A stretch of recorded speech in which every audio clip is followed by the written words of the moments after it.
When people doubt you, it's easy to feel discouraged. It's easy to question yourself, to wonder if maybe they're right, if maybe you don't have what it takes. But what others think does not define God's purpose for you. People will always have opinions. They will always have their own limitations, fears, and doubts that they try to place on you. But God's plan is bigger than their doubt. What He has spoken over your life is greater than any words spoken against you. Look at the stories throughout the Bible. Time and time again, God used people who others overlooked. David was just a shepherd boy when Samuel anointed him. No one thought he could be king, not even his own father. When the prophet came looking for the one God had chosen, David wasn't even invited into the room. But God saw him. God knew his heart. And when the time was right, David was lifted up, not because of what people thought, but because of what God had already ordained. Think about Joseph. His own brothers doubted him. They mocked him, betrayed him, and sold him into slavery. To them, his dreams were nothing more than foolish talk, but what they meant for harm, God used for good. The very dream that others doubted was the dream that saved a nation. Joseph didn't need their approval because God's purpose was already written. This is the mistake so many people make. They listen to the voices of those around them more than they listen to the voice of God. They allow the doubt of others to plant fear in their hearts. They stop moving forward because they believe the lie that they aren't good enough, smart enough, or capable enough. But if God has called you, if He has placed a purpose inside of you, no amount of doubt from others can cancel that. Sometimes God allows people to doubt you so that when He elevates you, there will be no question about who made it happen. If everyone believed in you from the start, if everyone supported you, then when you succeed, they would try to take the credit. But when God brings you through, when He opens doors no one else could open, there will be no doubt that it was His hand guiding your life. The truth is, doubt is part of the process. It has to be, because faith isn't about proving yourself to people. It's about trusting God when no one else sees what He has placed inside of you. It's about believing when the odds are against you, when the voices of doubt are loud, when the path ahead seems impossible. That's when God does His best work. You may feel like people have counted you out. Maybe they told you that you would never amount to anything. Maybe they laughed at your dreams, questioned your abilities, or made you feel small. But their doubt is not the final word. God's plan is already in motion. What He has started in you, He will bring to completion. The opinions of others do not have the power to stop what God has ordained. So don't waste time trying to convince people who refuse to see what God has placed inside of you. Don't let their doubt shake your faith. The same God who raised up David, who restored Joseph, who lifted up the underestimated, is the same God who is working in your life. He is not limited by human opinions. He is not swayed by what people think. When He says it is time, nothing can stand in the way of His plan. Rejection is something everyone experiences at some point in life. It can come from family, friends, employers, or even from people you looked up to. It can make you feel like you're not good enough, like you don't belong, like something is wrong with you. But what if rejection isn't the end of your story? What if it's just the beginning? What if the very thing you saw as a setback was actually God's way of moving you toward something greater? When people reject you, it's easy to take it personally. It's easy to wonder why they didn't choose you, why they didn't see your worth, why they walked away when you were willing to stay. But rejection isn't always about you. Sometimes God allows rejection because He knows where that path would lead. He knows what's ahead, and He knows that if you stayed where you were, you would miss out on what He has prepared for you. Think about Joseph. His brothers rejected him, sold him into slavery, and left him for dead. To them, they were getting rid of him, but to God, He was positioning him. Joseph's journey wasn't easy. He was betrayed, falsely accused, and in prison. But every step, every rejection, every moment of being cast aside was actually moving him toward his purpose. The very place where he was rejected became the place where God elevated him. The same people who threw him away had to come back and ask for His help. Sometimes rejection is God's way of protecting you. There are places you were never meant to stay, relationships that were never meant to last, opportunities that look good on the surface but would have limited you in the long run. God sees what you cannot see. He knows what would have happened if that door had stayed open, and because He loves you, He closes it, not to harm you, but to guide you to something better. David was another example. He wasn't the first choice. When the prophet Samuel came to anoint the next king, David's own father didn't even consider him. He brought out all of his other sons first, but God rejected them one by one. And when Samuel asked if there was anyone else, David was finally mentioned. The one who wasn't even invited to the conversation was the one God had chosen. His rejection by men had nothing to do with his worth. It had everything to do with God's timing and purpose. So often people chase after the approval of others. They want to be accepted, to be validated, to feel like they belong. But when you belong to God, you don't need everyone's approval. You don't need every opportunity to say yes to you. The right doors will open at the right time, and the wrong ones will close for your protection. When someone rejects you, when an opportunity slips away, when you feel like you've been cast aside, it might just be that God is redirecting you toward something greater. Rejection can feel painful, but sometimes it's necessary. Without it, you might settle for less than what God has for you. Without it, you might stay in a place that limits your growth. But when people walk away, when doors close, when you feel like you've been overlooked, God is still in control. He is still working behind the scenes, aligning things in ways you cannot yet see. He knows exactly where you're supposed to be, and sometimes the only way to get you there is to remove you from where you are. Doubt from others is one thing, but the doubt that creeps into your own mind can be even more powerful. When people tell you that you can't do something, that you're not good enough, that your dreams are too big, it plants a seed. And if you're not careful, that seed of doubt will take root and grow into fear. Fear that you're not capable, fear that you'll fail. Fear is not from God. Fear is the enemy's greatest tool to keep you stuck, to keep you second-guessing yourself, to keep you from stepping into the purpose God has for you. Faith is the opposite of fear. Faith is choosing to believe in what you cannot yet see. Faith is standing firm when everything around you says it's impossible. Faith is walking forward even when the path is unclear. And when people doubt you, when they question you, when they don't see what God has placed inside of you, faith is what keeps you moving. Faith is what reminds you that their opinions do not determine your future. Faith is what allows you to silence the noise of doubt and keep trusting that God is working even when you don't have all the answers. Look at Peter when he stepped out of the boat. The storm was raging, the waves were crashing, and Jesus called him to come. And for a moment he walked on water. But the second he took his eyes off Jesus, the second he let fear creep in, he started to sink. That's what fear does. It pulls you under. It makes you lose sight of the truth. It distracts you from what God is doing. But faith keeps you above the waves. Faith reminds you that if God has called you, He will sustain you. The world will always have doubts. People will question your dreams, your abilities, your purpose. They will project their own fears onto you, but their fear doesn't have to become yours. Just because they can't see it, just because they don't believe it, doesn't mean it's not real. When God gives you a vision, when He places something in your heart, it's not up for debate. It's not dependent on whether others understand it. God doesn't need their approval to move in your life. Faith isn't about waiting until everything makes sense. It's about trusting God when nothing makes sense. It's about moving forward when the road ahead is unclear. It's about believing that what He has spoken over your life is greater than any doubts spoken against you. The enemy will try to use fear to stop you, to make you hesitate, to make you question whether you're really capable. But when God calls you, He equips you. When He leads you, He provides.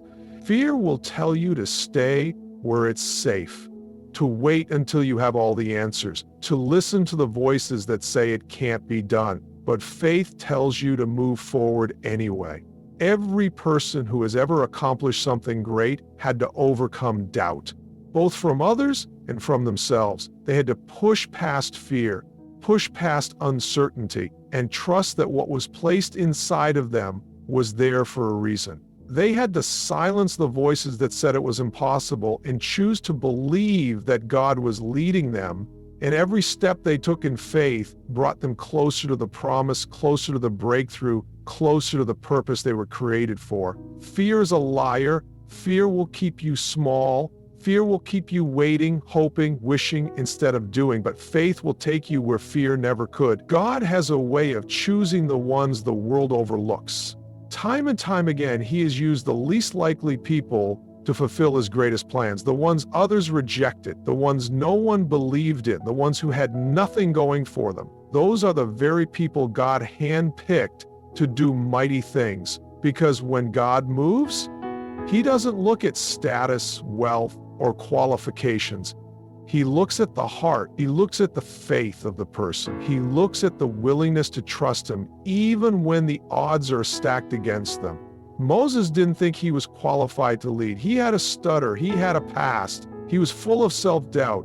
When God called him to speak before Pharaoh, his first instinct was to question it. He said he wasn't eloquent enough, not the right person for the job. But God wasn't looking for someone with perfect speech. He was looking for someone who would trust him. And when Moses obeyed, God moved in a way that shook an entire nation. David was just a young shepherd, unnoticed and unimportant in the eyes of men. While his brothers stood strong and tall, he was out tending sheep. No one thought he would be king. But when Samuel came looking for the one God had chosen, it wasn't the strongest, the tallest, or the most experienced. It was the one no one even considered. Because God doesn't see as man sees. He doesn't choose based on appearance or ability. He chooses based on purpose. Gideon was hiding in fear when the angel of the Lord appeared to him and called him a mighty warrior. He didn't feel like a warrior. He didn't see himself as someone who could lead an army. But God saw what he could become, not just what he was in that moment. And when Gideon obeyed, he led an army that defeated thousands, even though he started with only a few hundred men. God didn't need numbers, he needed faith. The same is true today. God still uses the ones others doubt, the ones who don't have the perfect background, the ones who have made mistakes, the ones who feel unqualified, unprepared, and unsure of themselves. Because when he moves through those people, there is no question about who gets the glory. No one can say it was because of human strength or ability. It becomes clear that it was God's power alone that made it happen. There will always be people who underestimate you, people who think you don't have what it takes, people who look at your past, your circumstances, and assume you're not capable of anything great. But their opinions do not determine what God can do in your life. He specializes in using the underestimated. He takes the ones the world rejects and lifts them up to show his glory. It doesn't matter if you feel unqualified. It doesn't matter if others have counted you out. If God has chosen you, nothing can stop his plan. He doesn't call the equipped. He equips the called. He takes the weaknesses and turns them into strengths. He takes the broken and turns them into testimonies. He takes the overlooked and uses them to do what no one ever expected. When God decides to use someone, nothing can stand in the way. Not their past, not their limitations, not the doubts of others. When he speaks a purpose over someone's life, it will come to pass. And often the ones he chooses are the ones no one saw coming, because in the end, it's not about human ability, it's about God's power working through a willing heart. Growth is never easy. It doesn't happen in comfort, and it doesn't come without struggle. Every person who has ever stepped into their purpose had to go through a process, one that tested them, stretched them, and pushed them beyond what they thought they could handle. The struggle isn't a sign that something is wrong, it's a sign that something is being built within you. Strength, resilience, faith, all of these are developed in the struggle, not in the easy time. Look at anyone who's accomplished something great. They didn't get there without difficulty. They didn't wake up one day and suddenly find themselves at the top. There were battles along the way, obstacles they had to push through, moments where they questioned if they could keep going. But it was in those moments that they grew. It was in the struggle that they became who they needed to be, because growth isn't just about reaching a destination. It's about becoming the person who is ready for that destination. Joseph had a dream that he would one day be a ruler. But before he ever stepped into that position, he had to go through years of hardship. Betrayed by his own brothers, thrown into a pit, sold into slavery, wrongfully imprisoned. None of it made sense at the time. He could have given up. He could have decided that the struggle was too much, but every season of hardship was preparing him. Every trial was shaping him. By the time he stood in the palace as second in command, he wasn't the same person he was in that pit. He had been refined by the struggle. David was anointed king as a young man, but he didn't step into that role immediately. Before he ever wore a crown, he had to walk through years of battles. He had to fight lions and bears in the wilderness. He had to stand before a giant when no one believed in him. He had to run for his life from Saul, hiding in caves, waiting for the promise to be fulfilled. The struggle wasn't a sign that God had forgotten him. It was proof that God was preparing him. Without those struggles, he wouldn't have been ready for the weight of the calling on his life. Struggles refine character. They expose weaknesses, push limits, and reveal what's truly inside of a person. Some people see struggle as a reason to quit, but others recognize it as the training ground for something greater. How a person responds to struggle determines whether they stay where they are or rise to another level. Those who push through, those who refuse to give up, those who choose faith over fear, they are the ones who grow into their calling. There are no shortcuts to real growth. There is no easy way to become stronger, wiser, or more prepared for the purpose ahead. It requires walking through seasons of uncertainty, pushing through challenges, and trusting that the struggle is not wasted. Every difficulty, every delay, every hardship is doing something. It's molding character, it's deepening faith, it's sharpening skills, it's positioning a person for what they prayed for. A seed doesn't grow in the open air. It grows in the dirt, in the darkness, in a place where no one can see what's happening. But just because it's buried doesn't mean it's not growing. It's putting down roots. It's being strengthened underground so that when the time is right, it can break through. The same is true for a person's journey. The struggle may feel like a burial, but it's really preparation. But what's happening in the unseen places, in the moments of difficulty, is setting the foundation for everything that's coming. When God decides to move in your life, there is nothing anyone can do to stop it. People may doubt you, they may question your ability, they may think you don't have what it takes, but when God has a plan, no amount of opposition can stand in the way. What He has spoken over your life will come to pass, no matter who tries to block it, no matter who walks away, no matter who underestimates you. His power is greater than their opinions. His will is stronger than their doubts. And when He opens a door, no one can shut it. So often, people get caught up in what others say about them. They allow the words of others to dictate how they see themselves. They start to believe the limits that people place on them, thinking that if someone else doesn't believe in them, then maybe they're not capable. But human opinion does not determine destiny. Just because someone can't see what God is doing in your life doesn't mean it's not happening. God doesn't need their approval. He doesn't need them to understand. He moves according to His plan, not according to their expectations. There are countless stories in the Bible where people were counted out, overlooked, or underestimated, yet God still used them in powerful ways. When Jesus called the disciples, He didn't choose the most educated, the wealthiest, or the most respected people in society. He chose fishermen, tax collectors, ordinary men that others would have ignored. The religious leaders doubted them. People questioned their authority, but none of that mattered because God had called them and His calling was all they needed. When God called Moses, He tried to argue with him. He said he wasn't a good speaker, that he was the right person for the job. But God didn't choose Moses because of his ability. He chose him because of his obedience. And when Moses stepped into his calling, no amount of opposition could stop what God was doing through him. Pharaoh resisted, but he couldn't stop it. The Israelites doubted, but it didn't change God's plan. In the end, The power of God prevailed just as it always does. Look at Esther. She wasn't from a royal family. She wasn't born into power. Yet God placed her in a position where she would save an entire nation. There were people plotting against her, trying to take her down, trying to silence her, but they couldn't stop what God had already put in motion. The very people who tried to destroy her ended up being the ones who fell. The same is true in life today. People may try to block your success. They may doubt your potential. They may think they can control your future by what they say about you. But they have no power over what God has already ordained. He is the one who lifts up. He is the one who promotes. He is the one who makes a way where there is no way. And when His favor is on your life, no opposition can stand against it. Sometimes the biggest obstacles come right before a breakthrough.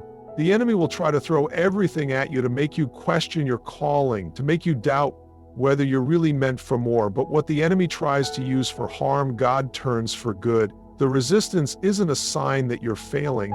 It's a sign that something greater is coming. Every delay, every closed door, every setback is just setting the stage for God to move in a way that no one can deny. What He has started in your life, He will finish. The words of others don't matter. The opinions of doubters don't matter. The only thing that matters is that God's hand is on you. And when His hand is on you, nothing can stop what He is about to do.